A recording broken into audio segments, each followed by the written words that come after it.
folks, let's get right into Gamescom. Now, if there's one thing that I think the panel and the chat will agree, is that this has been an absolute dynamite year for Xbox.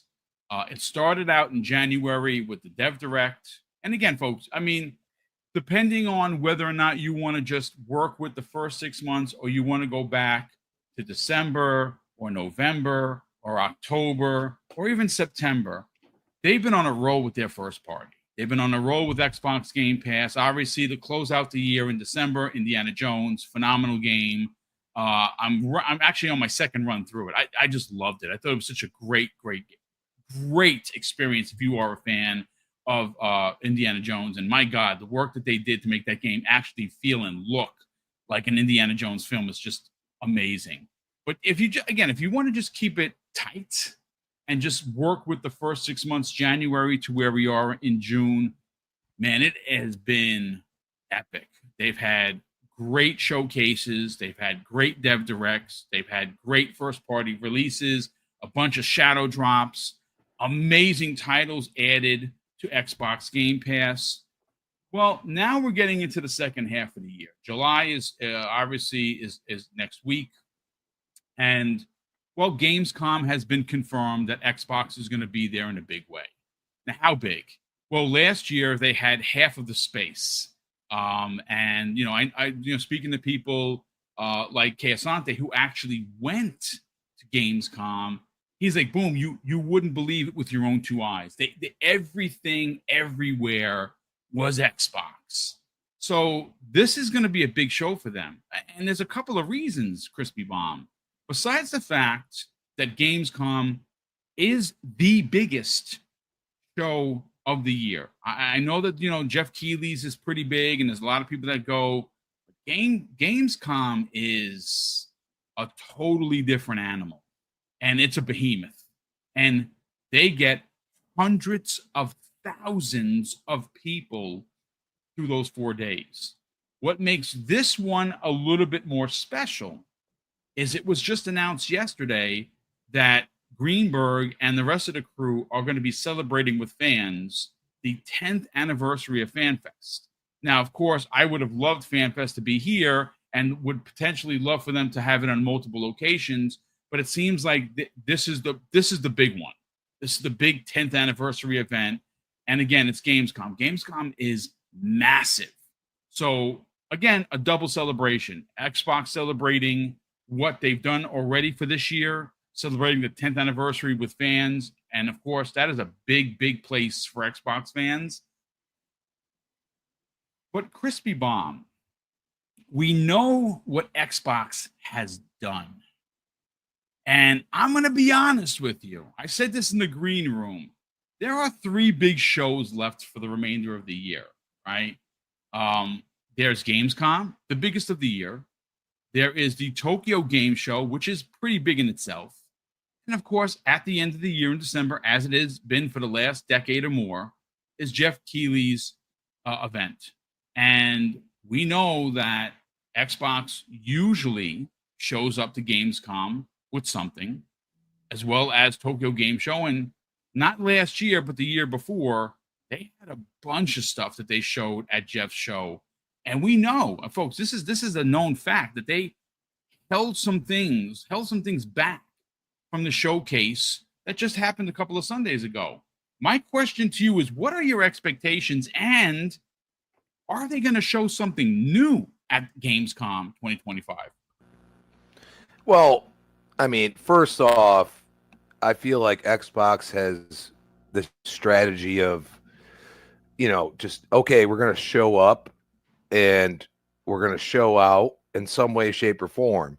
Now, because Sony still has a stranglehold on the European market, why not show up once again, show up big, show up the way, they did last year at the least, but also bring something new. I'll be honest with you. I don't know what that new could be. I will say this. It would make sense to have Fable there. I'm going to be honest, in some way, shape, or form. Even like an update, maybe a small little dev tease type thing. I think that is like perfect time to do it. I look at all these other companies not showing up, and it's like ripe for the taking of saying, okay, we can take some mind share back. You have, tens of thousands of people, I think, go to Gamescom. That's why it's bigger. So like, it's, one of those things, like if you have your branding everywhere, you have, demos and playability and all this other stuff going on. Now you have newer hardware that maybe possibly people could get their hands on. Could really change some thought process when so many people come together. And it's really, they're going to have something, I think, for each show that they actually are announcing that they're going to be there. If they're not going to be there, well, that's a different story. Yeah. Also, the fact that unfortunately, I know people are going to hate this, but they're kind of multi-platform now. It's, Xbox. Nah, dude, that's a great point of view, brother. Please, you know what I mean? Yes. So, like, could there be a DLC for something that you maybe they see a certain number in Europe of that are interested, regardless of platform, in a certain game? They're gonna probably push that because it's just market analytics. It's not that hard. Like, yeah, like, hey, we have an expansion for this or something like that.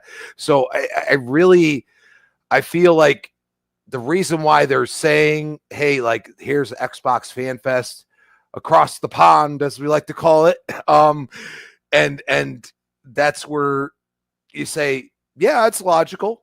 They don't have a lot of stuff going on from Xbox except Gamescom. So why not have a fan fest there? Why not have the fans that are Xbox fans in the, together and talking games and doing all that and experiencing what they want to experience?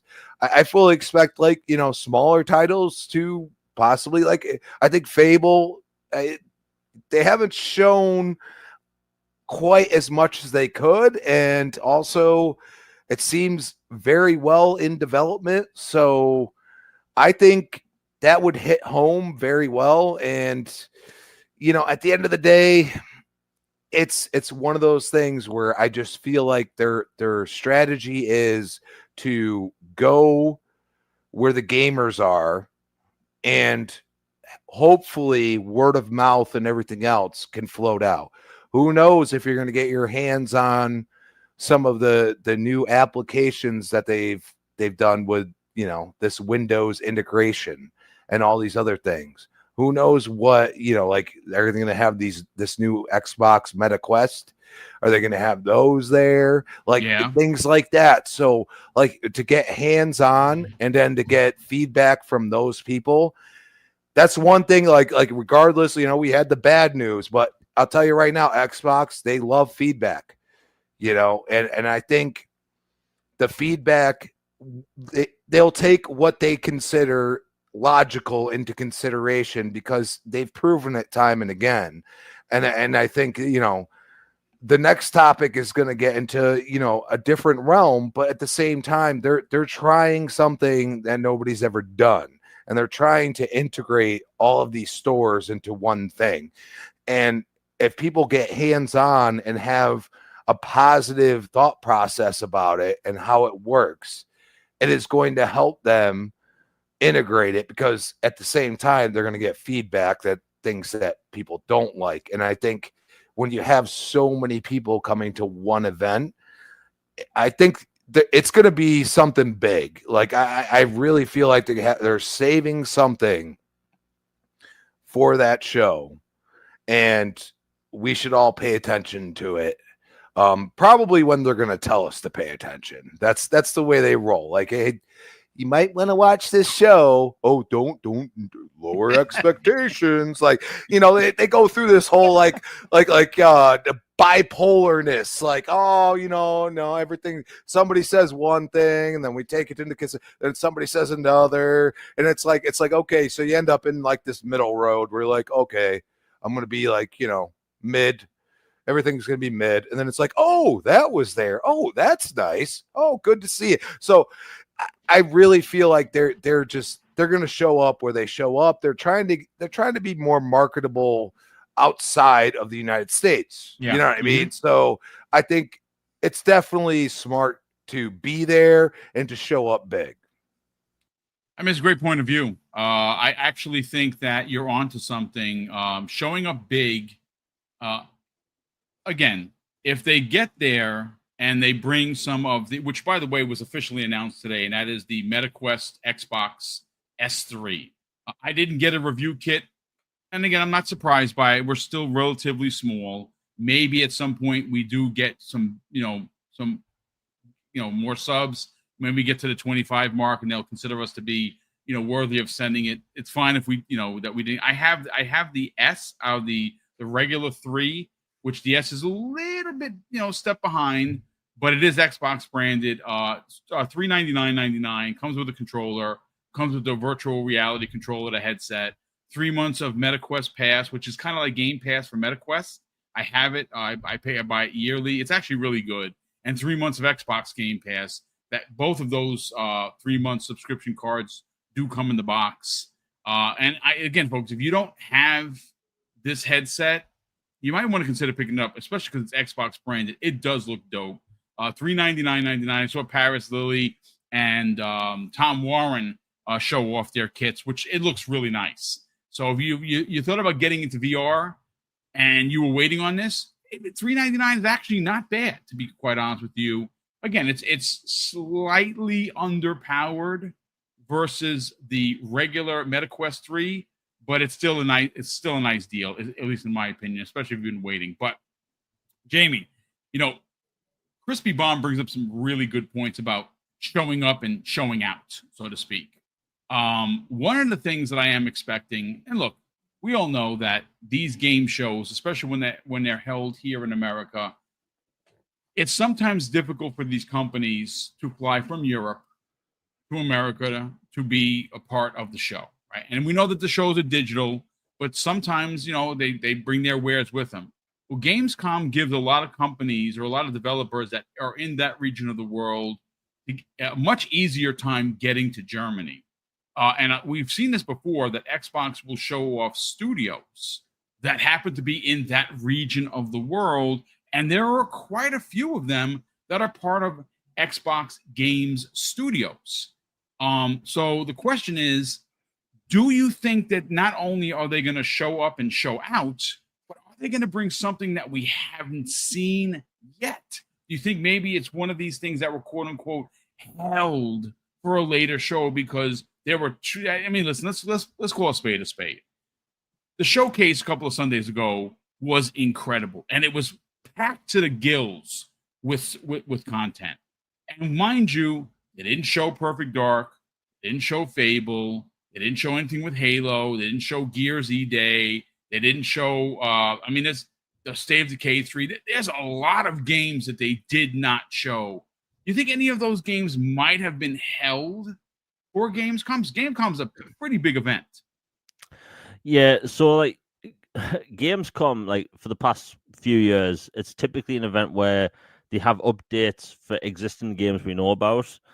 So like, I think we could see things like, State of Decay 3, because we've already seen it in action. We just need to see, more of it, maybe a release date, more games from the European studios, maybe an update from, Ninja Theory. We still don't know what they're really doing with that horror game. Project Mara. Yeah, yes. Project Mara. No, I'm putting my nerd hat on here. Typically, when Microsoft has a Gamescom, they tend to announce games that are actually big in Europe. So RTS games. Yeah. So like that's why Age of Empires was announced for Xbox, Age of Mythology Retold. I think and I've been saying this for like 6 months now, I think we could possibly see StarCraft announced for Xbox. And I'm one of the 8 people here that like RTS games. But like StarCraft is absolutely huge. RTS games are massive in Europe. Now with more like keyboard and mouse integration on Xbox, I think we could see more PC-centric games come over. I do think they will make a big splash with Call of Duty, because we still haven't really seen anything about it outside of a few seconds of campaign footage. So I think we could see something like that. Now the other side of that coin is I think Microsoft could completely surprise us, because Microsoft has taught us anything this year is expect the unexpected. They've announced multiple titles this year that we didn't know about, had no idea about. So who knows? I mean, who knows? Maybe even the Fallout 3 remakes here. Now, I'm not going into this thinking it's going to be like, a summer showcase style thing. Gamescom is normally really fun, chill, updates on existing games. But I think, Microsoft, their past several Gamescoms, they've had a pretty good show. As an RTS fan specifically, I've really enjoyed their past shows. And they have like other studios working on PC-centric games. So I think we could see something like that. I think you're onto something. I really think that, and that's a really great point of view.